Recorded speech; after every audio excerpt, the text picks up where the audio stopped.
오늘 주님께서 주신 말씀은 출애굽기 2장 1절부터 10절까지 말씀입니다.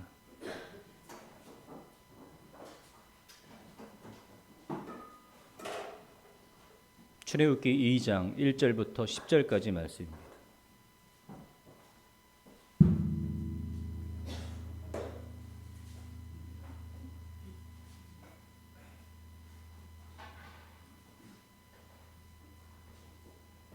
교독하도록 하겠습니다.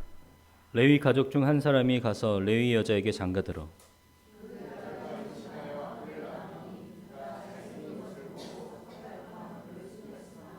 더 숨길 수 없게 되매 그를 위하여 갈대 상자를 가져다가 역청과 나무진을 칠하고 아기를 거기 담아 나일강가 갈대 사이 두고 바로의 딸이 목욕하러 나일강으로 내려오고 시녀들은 나일강가를 거닐 때 그가 갈대 사이의 상자를 보고 시녀를 보내어 가져다가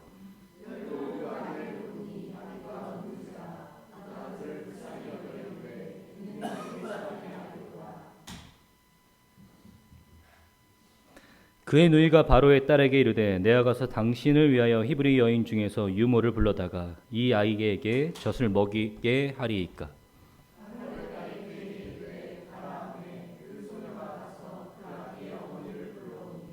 바로의 딸이 그에게 이르되 이 아기를 데려다가 나를 위하여 젖을 먹이라. 내가 그 삭슬 주리라.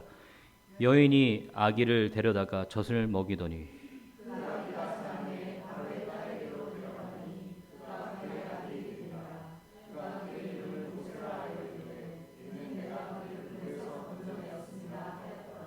아멘.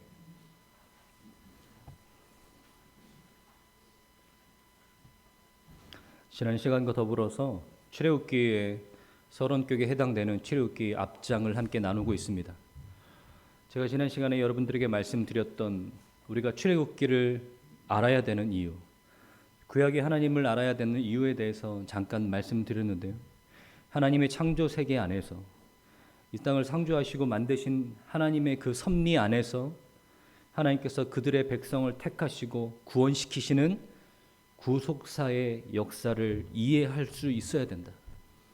그럴 때 우리의 구원의 하나님의 영광스러운 목적과 우리를 택하신 하나님의 뜻을 발견하고 오늘 우리가 어떤 하나님의 뜻과 인도하심 따라 살아갈 수 있는지에 우리가 구약을 통해서 배울 수 있다라고 말씀을 드렸습니다. 구약의 출애굽기는 어떻게 시작했는지 지난 시간에 말씀드렸지만 짧게 다시 한번 말씀드리면 하나님께서 인간을 만드시고 언약을 세우셨습니다. 생육하고 번성하여 땅이 충만하라고 말씀하셨어요. 하지만 하나님께서 그 명령을 내리신 인간에게 그의 역사 가운데 함께 하셔서 인도하시면서 그가 생육하고 번성할 수 있도록 하나님께서 인도하셨습니다. 하나님의 계획 가운데 한치의 오차도 없이 하나님의 계획 가운데서 그들의 인간이 생육하고 번성하여지는데 전혀 손상을 입지 않았습니다. 출애굽기 1장 7절은 요셉을 통하여서 애굽으로 이주한 이스라엘 백성들이 하나님의 계획하심에 따라 생육하고 번성하여 땅이 충만하여졌다라 하고 이야기하고 있습니다. 그렇습니다. 우리 인간의 눈에 보기에는 하나님이 일하시는 것 같지 않고 하나님의 계획하심이 전혀 보이지 않는 오히려 우리의 상황은 더욱더 악화되고 있고 이 상황 속에서 내가 하나님의 언약을 어떻게 지켜나갈까 걱정되고 우려되는 그런 상황일지라도 하나님의 계획은 한치의 오차도 없이 그대로 이루어지고 있었습니다. 그래서 그들이 애굽이라는 자양분을 가지고 생육하고 번성하였다라는 것을 우리가 보게 되었습니다. 하지만 여기서 이야기는 끝나지 않고 거기서 우리가 우리의 눈으로 볼 수 있는 상황의 악화는 거기서 끝나지 않고 요셉을 알지 못하는 새 왕이 애굽의 왕이 되고 본격적으로 이스라엘 백성들을 고생스럽게 하는 역사가 시작이 됩니다. 출애굽기 1장 11절에는 그래서 감독들은 그들을 위에 세우고 그들에게 무거운 짐을 지어 괴롭게 하여 그들에게 바로를 위하여 국고성과 비돔과 라암셋을 건축하게 하니라. 이스라엘 백성들이 너무나 많아지자 애굽의 사람들이 긴장하기 시작합니다. 애굽의 주도권을 이스라엘 백성들에게 뺏길 것 같아서 마음이 조급합니다. 그래서 그들을 핍박하고 고생하게 만들어야겠다. 무거운 짐을 지어야겠다라고 생각을 했습니다. 그래서 1장 13절과 14절에도 또 이렇게 나타납니다. 이스라엘 자손에게 이를 엄하게 시켰다. 어려운 노동으로 그들의 생활을 괴롭게 하였다. 곧 흙 이기기와 벽돌 굽기와 농사의 여러 가지 일이라. 그 시키는 일이 모두 엄하였더라. 본격적으로 이스라엘 백성들이, 하나님의 언약의 백성들이 고생길이 열리기 시작했어요. 이제까지도 우리의 눈으로 보기에는 하나님께서 인도하셨는지 의문이 드는 그런 여정이었는데도 불구하고 하나님의 계획은 중간 점검의 차원에서 그래도 하나님의 계획은 전혀 차질이 없었더라라고 우리는 볼 수 있었습니다. 하지만 여기서 끝나지 않고 인간의 역사는, 하나님께서 언약을 맺으신 그 이스라엘 백성의 역사는 본격적으로 고통의 시간에 들어가게 됩니다. 바로 왕이 그 이스라엘 백성들이 계속해서 불어나는 것들을, 땅에 번성하는 것들을 견제해서 히브리 산파들에게 이렇게 명합니다. 남자아이를 낳으면 낳은 즉시 죽여버려라, 이렇게 얘기를. 그런데 히브리 산파들이 1장 17절에 하나님을 두려워하여 애굽 왕의 명령을 어겼다라고 얘기하고 있어요. 참 재미있는 장면이라고 생각합니다. 우리가 하나님한테 쓰임받기 위해서, 하나님의 위대한 가업을 이루기 위해서는 좀 쓸만한 사람이 되어야 된다고 생각합니다. 좀 무언가 갖춰야 되는 사람이라고 생각합니다. 좀 영향력이 있어야 되고 생각합니다. 하지만 이 세상에 가장 영향력이 있는 사람은 오히려 바로 왕이었죠. 힘 있는 사람은 바로 왕이었어요. 반면에 가장 힘 없고 또 인간의 계수에도 들어가지 않았던 히브리 여자 산파가 오히려 하나님의 손길을 발견할 수 있는 하나님의 도구로 사용하고 있는 장면을 우리가 보게 됩니다. 세상의 왕은 득세하여서 모든 권리를 가진 채 우리를 압제하고 있는 것처럼 보이는데, 하나님의 손길은 그런 능력자, 영향력 있는 자리에 있는 사람에게 끼치는 것이 아니라 가장 초라하고 보잘것없는 히브리 산파에게 하나님의 손길이 발견되고 있다는 겁니다. 뿐만 아닙니다. 히브리 산파의 지혜로 인해서 히브리 남자아이들을 출생시키지 못하는 것들이 불가하게 되자 아예 이제는 하수에 던져버려라. 낳는 즉시 하수에 던져버려라. 여자아이들은 살리는데 남자아이들은 다 강물에 버려버려라 라고 바로 왕이 직접 명령을 내립니다. 레위 여자 하나가, 이름도 잘 나타나 있지도 않아요. 레위 여자 하나가 그 아이가 특별한 것을 보면서 그 왕의 명령을 거역합니다. 여기서도 마찬가지로 세상의 가장 위대한 자리에서 영향력을 끼치고 있는 바로 왕의 말을 보잘것없는 레위 여자 하나가 그 말에 따르지 않고 하나님의 계획하심을 이뤄나가는 도구로 사용이 됩니다. 여러분, 하나님께서 하나님의 계획에 따라서 우리를 인도하시는데, 사람의 역사를 인도하시는데, 하나님의 손길이 발견되는 하나님의 도구들은 하나같이 다 우리의 생각과 다릅니다. 능력이 있는 것도 아니고 영향력이 있는 위치에 있는 사람들도 아니고 오히려 보잘것없고 사람답게 여기지 못했던 히브리 여자들, 레위 여자들, 그 사람의 손길을 통하여서도, 그 사람의 변화를 통하여서도, 그 사람의 행위를 통해서도 하나님의 계획은 차질 없이 이루어지고 있는 장면들을 여러분이 보고 계십니다. 여러분, 세상의 왕이 나를 꼼짝없이 가두고 세상의 상황들이 나를 벗어날 곳 없는 곳으로 나를 계속해서 몰고 있다고 생각하십니까? 나는 하나님의 뜻을 이뤄나가고 하나님의 뜻대로 살아가는 데 있어서 많은 어려움을 겪고 있다고 생각하십니까? 그런데 하나님은 오히려 잠자고 계시는지 일하시지 않는 것인지 하나님의 계획과 하나님의 일하심이 발견되지 않다고 생각하십니까? 여러분, 그 자리에서 그 시간에서 가장 방해가 되는 것은 우리의 선입견과 생각이라는 것을 꼭 기억하시기 바랍니다. 우리의 선입견과 생각은 하나님의 뜻과 맞지 않을 때가 훨씬 더 많다는 것을 기억하시길 바랍니다. 하나님은 우리의 생각과 선입견대로 일하지 않고 오히려 우리의 생각할 수 없는 부분에서 하나님께서는 그들을 통해서 일하시면서 하나님의 위대한 역사, 언약을 계속해서 이뤄나가시는 장면들을 보게 됩니다.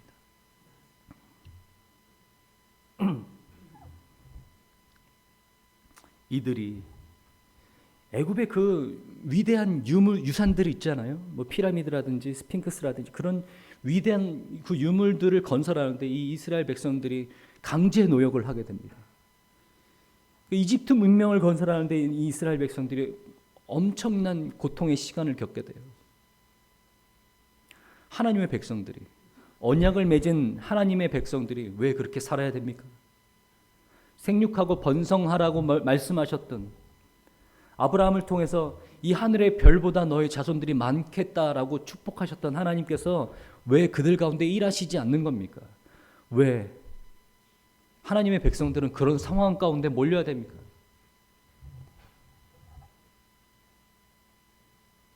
분명히 우리는 이 출애굽기를 통해서 하나님의 백성들이라면, 하나님의 자녀들이라면, 신앙인들이라면 상황보다 더 중요한 우리에게 상황을 이길 수 있는 더 중요한 무언가가 있다는 것을 발견하실 수 있는 여러분 되시길 바랍니다. 상황은 어려워졌습니다. 하나님은 이제야 마치 등장하시는 것처럼 출애굽기는 보입니다. 출애굽기 2장 24절과 25절입니다. 하나님이 그들의 고통의 소리를 들으시고 하나님이 아브라함과 이삭과 야곱에게 세운 그 언약을 기억하사 하나님이 이스라엘 자손을 돌보셨고 하나님이 그들을 기억하셨더라. 이제까지는 모른 척 하셨던 것 같은데 갑자기 하나님께서 직접 등장하시는 장면들이 나옵니다. 그건 아니죠. 이 출애굽기를 기록했던 저자가 사람의 시각으로 기록했기 때문에 하나님께서 그것을 보시고 이제야 기억하신 것처럼 느껴지지만 사실은 하나님의 언약은 계속해서 하나님의 뜻대로 이루어져 나가고 있다라고 우리는 볼 수 있습니다. 하나님께서 그들의 고통을 보셨습니다. 그들의 신음소리를 들으셨어요. 그러면서 여기서 의미 있는 이야기를 합니다. 하나님이 아브라함과 이삭과 야곱에게 세운 그의 언약을 기억하사. 하나님께서 아브라함과 이삭과 야곱에 세운 그 언약을 기억하셨다. 계속해서 그 언약 가운데 사람들을 인도하고 계셨다. 여러분 한 가지 참고하시길 바랍니다. 구약과 신약을 통틀어서 아브라함과 이삭과 야곱의 하나님이라는 것은 이야기가 나온다는 것은 사람에게 언약을 맺으신 하나님이라는 의미라는 것을 꼭 기억하시길 바랍니다. 그래서 레위 여자가요, 그 아들이 특별한 것을 보고 그 아들을 살려둡니다. 갈대상자의 나일강에 띄웁니다. 바로의 딸 공주가 목욕을 하다가 그 아이를 발견하고 바로의 궁에서, 애굽의 궁에서 그 아이는 입양되어서 살게 됩니다. 모세는 120년을 살았는데 그게 세 부분으로 그의 인생이 나눠집니다. 바로 궁에서 40년, 광야에서 40년, 그리고 출애굽에서 40년, 이렇게 세 부분으로 나뉩니다. 인생의 3분의 1을 바로의 궁에서 살게 됩니다. 바로의 젖을 먹고 바로의 교육을 받으면서 살게 됩니다. 그 바로가 어느 순간 자기가 히브리 사람이라는 것은 알았겠지요. 어떤 히브리 사람이 그 애굽 사람의 관리에게 고통당하고 있는 것을 보고 그것을 말리고 다투다가 그 사람을 죽여버립니다. 그 애굽 사람, 애굽 관리인을. 아무도 모를 줄 알았는데 히브리인들이 싸우는 것을 보고 그것을 말리다가 그 사람들이 나도 그 애굽 관리인처럼 죽이려고 하느냐라는 말을 들었습니다. 모세가 두려웠습니다. 근데 그 얘기가 설상가상으로 바로에게까지 들어갑니다. 바로에게까지 그 얘기가 들어갔다는 것은 더 이상 모세는 갈 데가 없다는 겁니다. 모세는 그 길로 도망갑니다. 바로가 죽이겠다고 했어요. 어쩔 수 없이 도망갑니다. 광야에서. 그 광야에서 모세는 우연치 않게 미디안에서 결혼하게 되고 거기에 거처를 옮겨서 살게 됩니다. 그의 나이 80이 되었을 때 하나님께서 그를 부르십니다. 그의 나이 80이 되었을 때 여러분 120살 동안 살았으니까 그의 나이 80이라고 해도 장정의 시대는 지났다라고 볼 수 있죠. 그의 나이가 80이 되었을 때 하나님께서 그를 부르십니다. 모세야. 하나님께서 그를 부르셨을 때 모세의 마음이 어땠을까 좀 이해하려고 노력해 봤습니다. 하나님이다. 내가 바로 하나님이다. 내가 거룩한 곳이니 신을 벗어라. 그 불타는 떨기나무 앞에서 그 떨기나무는 타지 않은 채 계속해서 불이 붙어 있는 그 신기한 장면을 보게 하시면서 하나님께서 그를 불러 세우십니다. 내가 이스라엘 사람들의 신음을 들었다. 내가 너를 사용하여서 애굽에서 이스라엘 백성들을 데리고 나오게 하겠다라는 말씀을 하셨을 때 이 모세의 반응이 어떻습니까? 하나님 왜 그게 저입니까? 왜 제가 그렇게 해야 됩니까?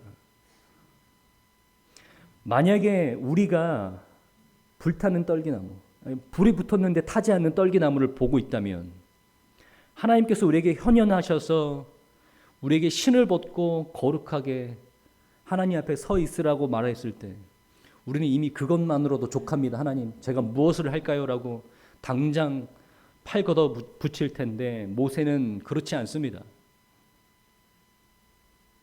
아마 저였으면 이랬을 거라고 생각합니다. 하나님, 제가 40년 전에 애굽에서 그런 어려운 일을 당할 때는 잠자코 계시더니 아무 일도 하시지 않더니 80이 돼서 다 늙은 나한테 나타나서 저한테 이제 뭘 하라고요? 그땐 제 편 들어주시지 않았는데 지금 와서 저한테 뭘 하라고요? 출애굽기 3장 13절입니다. 모세가 하나님께 아뢰되 내가 이스라엘 자손에게 가서 이르기를 너희의 조상의 하나님이 나를 너희에게 보내셨다 하면 그들이 내게 묻기를 그의 이름이 무엇이냐 하리니 내가 무엇이라고 그들에게 말하리이까? 내가 무엇이라고 그들에게 말하리이까? 그 이유는 뭡니까? 모세가 40년 만에 애굽에 들어가도 모세를 알아볼 사람들은 있을 거예요. 특히 왕, 같이 함께 자랐던 그 형제 왕은 알았겠죠. 내가 이제야 애굽에 들어가서 뭐라고 말합니까? 그러자 하나님께서 그 모세에게 이렇게 말씀하십니다. 3장 14절과 15절이다. 하나님이 모세에게 이르시되 나는 스스로 있는 자이니라. 또 이르시되 너는 이스라엘 자손에게 이같이 이르기를 스스로 있는 자가 나를 너희에게 보내셨다 하라. 하나님께서 하나님 자신을 나타내실 때 하나님의 정체성을 인간에게 나타나실 때 가장 많이 사용하시는 말이 바로 여기 14절에 나오는 말이라고 여러분 아십니까? 나는 스스로 있는 자이니라. 나는 스스로 있는 자이다. 그러면서 하나님이 또 모세에게 이르시되 너는 이스라엘 자손에게 이같이 이르기를 너희 조상의 하나님 여호와 곧 아브라함의 하나님, 이삭의 하나님, 야곱의 하나님께서 나를 너희에게 보내셨다. 제가 뭐라고 말씀드렸죠? 아브라함의 하나님, 이삭의 하나님, 야곱의 하나님은 어떤 하나님을 기억해야 된다라고 언약의 하나님을 기억하라라고 말입니다. 나의 이름은 나의 영원한 이름이여 대대로 기억할 나의 칭혼이라. 하나님께서 이렇게 말합니다. 나는 스스로 있는 자이니라. 스스로 있는 자가 너희에게 보냈다라고 말해라. 지금 무엇이 대조되고 있는지 여러분 보십니까? 모세는 자기의 상황이 여의치 않다라고 이야기하고 있습니다. 내가 40년 만에 어떻게 다시 돌아갑니까? 아니면 내가 40년 동안 그들에게 잊혀져 있었는데, 아니면 내가 40년 전에 그들에게 그렇게 한 일이 있는데, 내가 지금 여기 도망 나와서 살고 있는 이유가 있는데 갑자기 제가 가서 그들에게 뭐라고 말합니까? 애굽 사람들에게 뭐라고 말하고 이스라엘 사람들에게 또 뭐라고 말합니까? 그가 이렇게 이야기하는 것은 우리도 당연히 이해가 됩니다. 그가 맡고 있는 상황이니까요. 예측될 수밖에 없는 상황이잖아요. 근데 하나님께서 그 말을 듣고 말씀하시기를 나는 스스로 있는 자, 그 하나님께서 너를 보내셨다 하라. 그 이야기는 뭡니까? 상황이나 시대나 공간이나 시간을 초월해서 모든 것을 주관하고 모든 것을 다스리는 하나님께서 너를 보내셨다. 너의 상황에서 너희가 흔들릴 것이 무엇이냐? 네가 어려운 상황에서 네가 그렇지 못할 것 같다라는 그런 마음 속에서 전혀 두려워할 것이 없다. 아브라함의 하나님, 이삭의 하나님, 야곱의 하나님이 너를 보내셨다. 그들을 기억하여 너를 보내셨다. 하나님께서 인간에게, 이스라엘 백성들에게 맺으신 언약을 잊지 않으시고 모세를 보내시는 장면들을 보게 됩니다.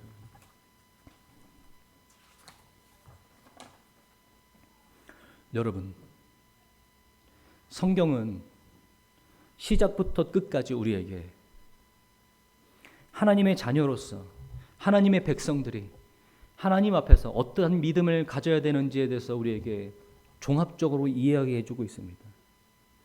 가장 먼저 출애굽기에서 우리가 하나님 앞에서 가져야 될 믿음, 하나님의 백성으로서 하나님 앞에 서 있어야 될 그 믿음은 하나님의 언약을 기억해야 되는 그 믿음이라는 것을 꼭 기억하시고 오늘 말씀을 통해서 다시 한번 여러분 마음속에 새기시길 바랍니다. 하나님의 언약을 기억하는 하나님의 백성들, 우리의 상황에서도 또 하나님께서 일하시는 것 같지 않다라는 그런 느낌을 받을 때에도, 모세가 40년 동안 광야에 있을 때에도, 이스라엘 백성들이 본격적으로 고난을 받을 때도 하나님의 언약은 하나님께서 잊지 않으시고 하나님의 계획대로 이뤄나가고 계셨습니다.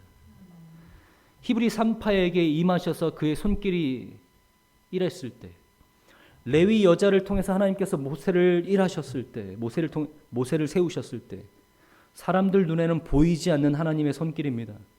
사람들 눈에는 느껴지지 않는 하나님의 인도하심이에요. 하지만 여러분, 분명히 하나님께서는 계속해서 일하고 계셨어요. 하나님의 백성이라는 것은, 하나님을 믿는 하나님의 백성이라는 것은 우리의 상황에 휘둘리는 것이 아니라, 우리 눈에 보이는 것에 하나님을 찾는 것이 아니라, 우리가 광야에 있을 때도, 우리가 어둠 속에 있을 때도 변함없이 하나님의 언약은, 하나님께서 우리에게 맺으신 그 약속의 말씀들은 변하지 않고 지금도 우리를 통해서 일하고 계신다라는 그 믿음을 붙잡고 있는 겁니다. 여러분, 하나님의 말씀이 여러분 인생에서 굉장히 중요하죠. 하나님의 말씀은 신약과 구약으로 되어 있습니다. 뭐라고 얘기합니까? Old Testament, New Testament. 옛날 약속, 새로운 약속. 하나님의 말씀은 말 그대로 약속으로 이루어진 하나님의 말씀이라는 거예요. 약속으로 이루어진.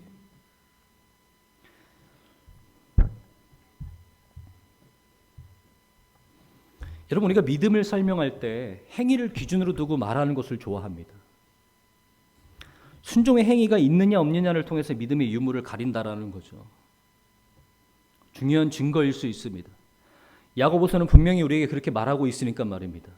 하지만 믿음이라는 신앙의 핵심이 되고 기본이 되는 부분을 성령의 일부분만 발췌해서 정의 내린다라는 것은 우리에게 믿음을 이해하는데 심각한 손상을 줄 수 있다는 것을 아시길 바랍니다.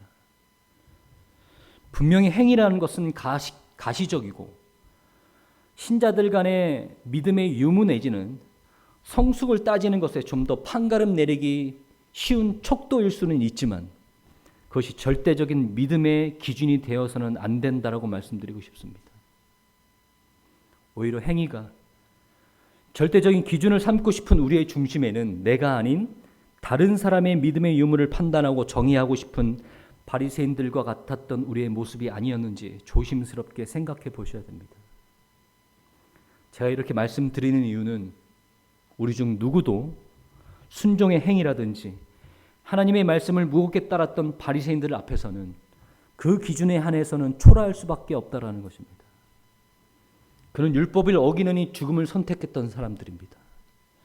하지만 그들은 예수님께 한 번도 믿음을 인정받거나 칭찬받았던 적이 없었다라는 것을 기억하십니까? 그들에게 부족했던 것은 행위도 아니고 종교적인 삶도 아니었습니다. 그들에게 없었던 것은 예수님이 하나님의 아들이심을 믿지 않았던 것, 하나님의 언약의 1차적 대상의 후손들임에도 불구하고 하나님께서 약속하신 다윗의 후손에게 나타날 메시아, 곧 예수 그리스도에 대한 이해와 믿음이 없었다라는 것입니다.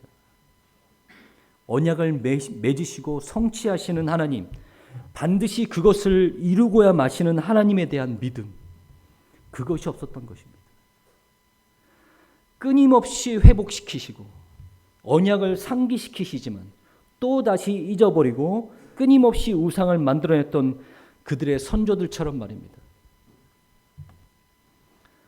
예수님이 사람들 속에서 살아서 사역하실 때 어떤 사람들을 보시면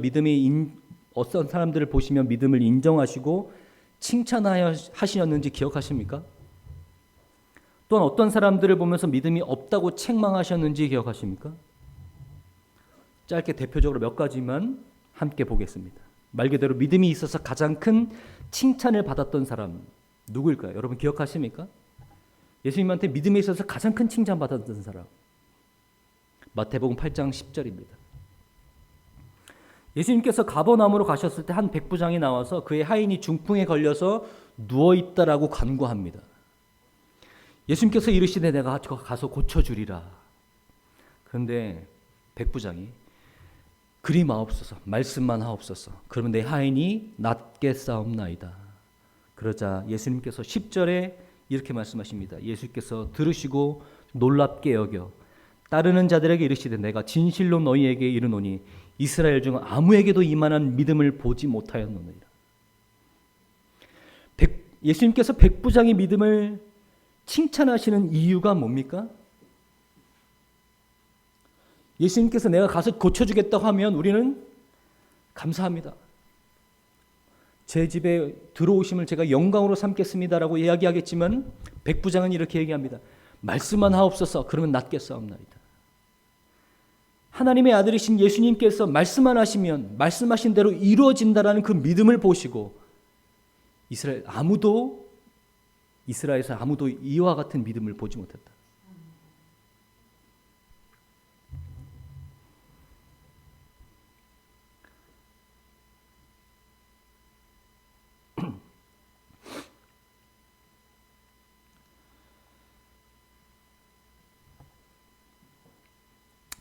또 한 번의 사례는요. 마가복음 10장 52절입니다. 마가복음 10장 52절입니다. 예수님께서 여리고성을 지나가실 때 날 때부터 소경이고 거지였던 바디메오가 예수님에게 다윗의 자손 예수의 나를 불쌍히 여기소서라고 외칩니다. 제자들이 그들의 입을 막지만 그가 더욱 크게 부르짖자 예수님께서 그를 불러 세우시고 그의 눈을 고치세요. 그러면서 이러시기를 가라, 내 믿음이 너를 구원하였다. 그가 다시 보게 되어 예수의 길을 따르니라 이렇게 말합니다. 평범한 예수님의 치유 사역 같지만 우리가 여기서 주목해야 되는 것은 그 바디메오가 예수님을 어떻게 고백했느냐라는 거예요. 다윗의 자손 예수여 나를 불쌍히 여기소서라는 고백은요, 히브리 문학관에서 다윗의 자손을 통해서 우리에게 메시아를 보내실 기름 부은 자 그리스도를 보내신 하나님의 언약대로 우리에게 오신 그 하나님의 아들 예수여 나를 불쌍히 여겨 주시옵소서라는 하나님의 언약을, 하나님의 말씀을 붙잡고 요청하고 간구하는 것입니다. 그러자 예수님께서 그 요청을, 간구를 들으시며 내 믿음이 너를 구원하였다라고 얘기합니다.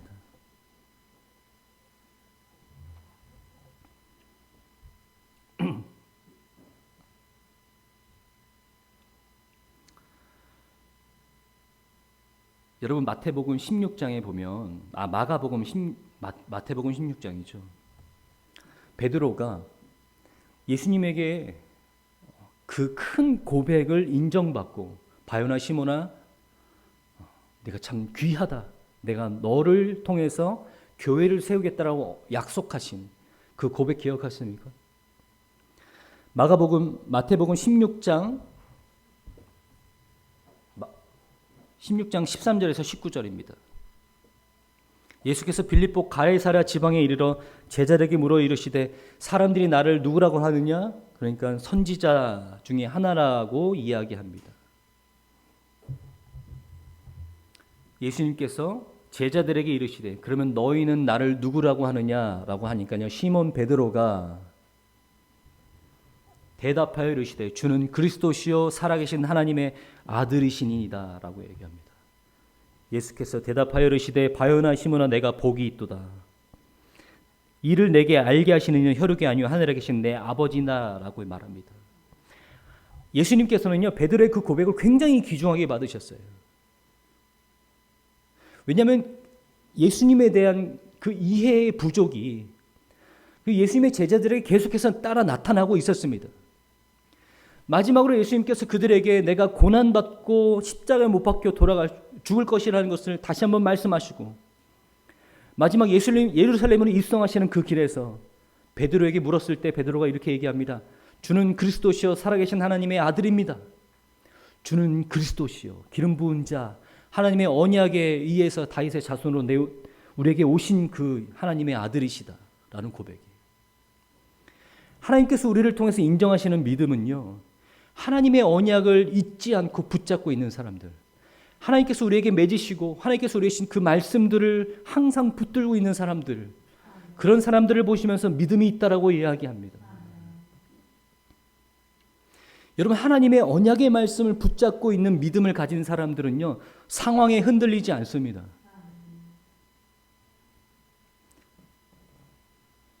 내 삶의 주도권이 누구에게 있다고 해도 그것이 상관없습니다. 하나님의 일하심이 히브리 산파와 레위 여자처럼 보이지 않는 작은 곳에서 이루어져 가고 있다라고 우리 눈에 보이지 않는다 할지라도 하나님께서는 하나님의 계획을 차질 없이 완벽하게 하나님의 때에 이루시는 분이라는 것을 꼭 기억하시면서 하나님의 언약의 말씀을 붙잡으시는 여러분 되시길 바랍니다. 하나님께서 여러분에게 약속하신 하나님의 언약의 말씀들은 바로 여러분이 가지고 있는 그 성경에 담겨 있어요. 그것이 여러분에게 맺은 하나님의 언약의 말씀들입니다. 여러분을 향해서 하나님께서 계시하신 하나님의 말씀들이에요. 여러분 우리가 언약을 중심으로 한 믿음을 갖지 않고 있었을 때 우리의 믿음은 뭘 바랍니까? 날마다 증거를 바랍니다. 날마다 가시적인 하나님의 신비한 체험을 바랍니다. 그러면서 상황에 있는 대로 흔들리고 넘어집니다. 하지만 하나님께서 우리에게 맺으신 언약을 기억하고 그 하나님께서 얼마나 신실하신 하나님을 알고 믿는 사람들은요. 상황에 흔들리는 사람들 아닙니다.